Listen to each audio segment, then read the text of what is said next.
About time to start mowing. Blue, what you doing?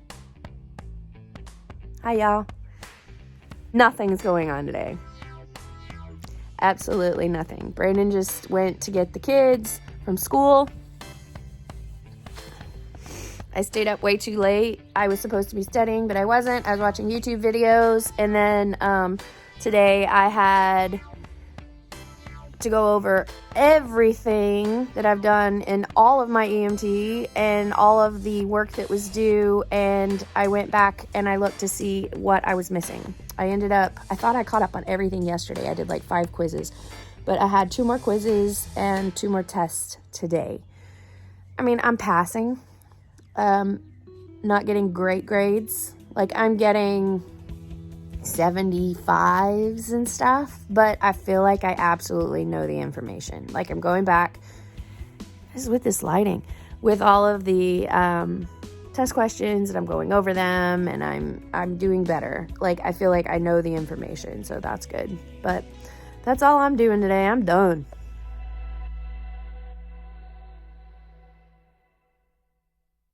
So I'm in a little bit of a better spot. It definitely has some better lighting. I know, take better care of your skin, people.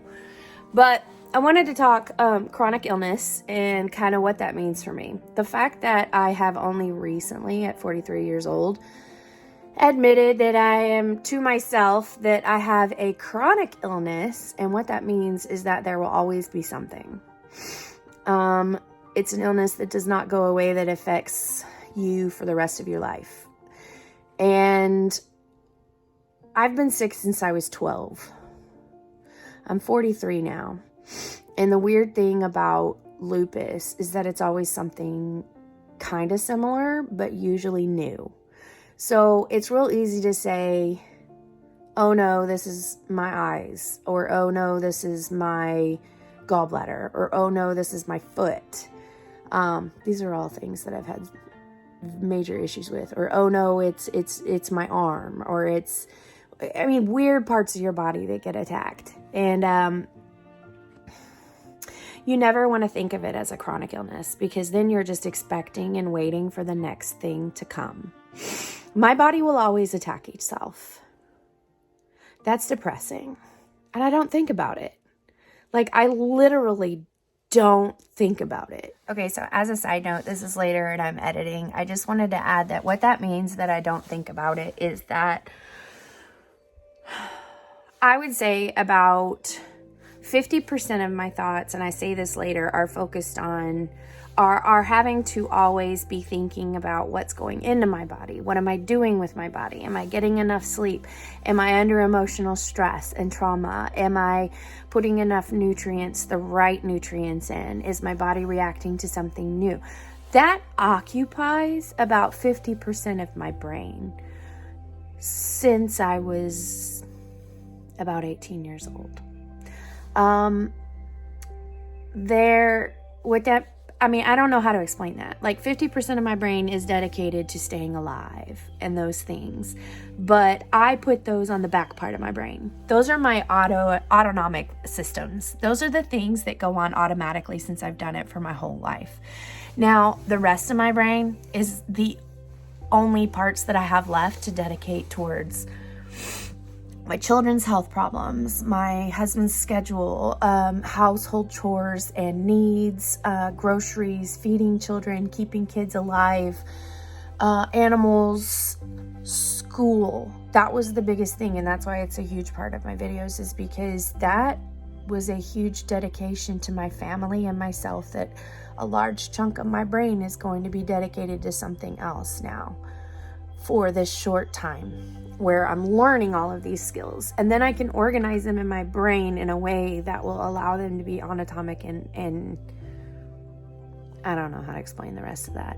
My brain's weird, but it's because I've been sick my whole life, and it's the way that I've stayed alive.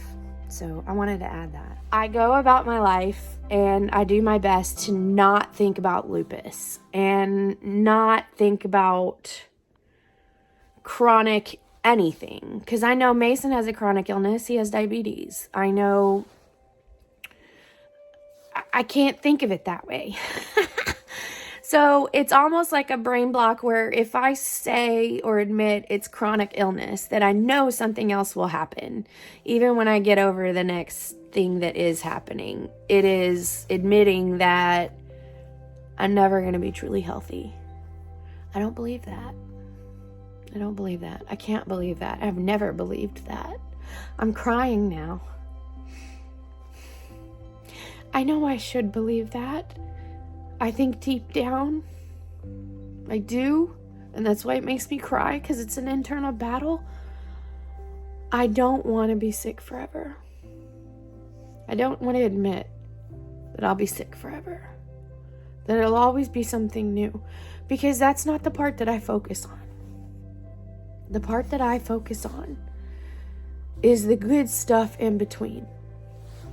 The good moments, the good days, the good weeks, sometimes the good months.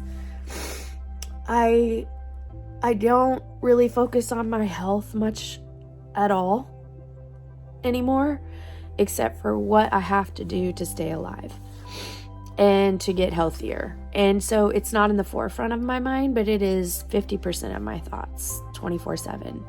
So I don't think of it as I'm sick and I'm continuing to get sick. It is, I'm good now. How do I stay good for longer? Does that make sense?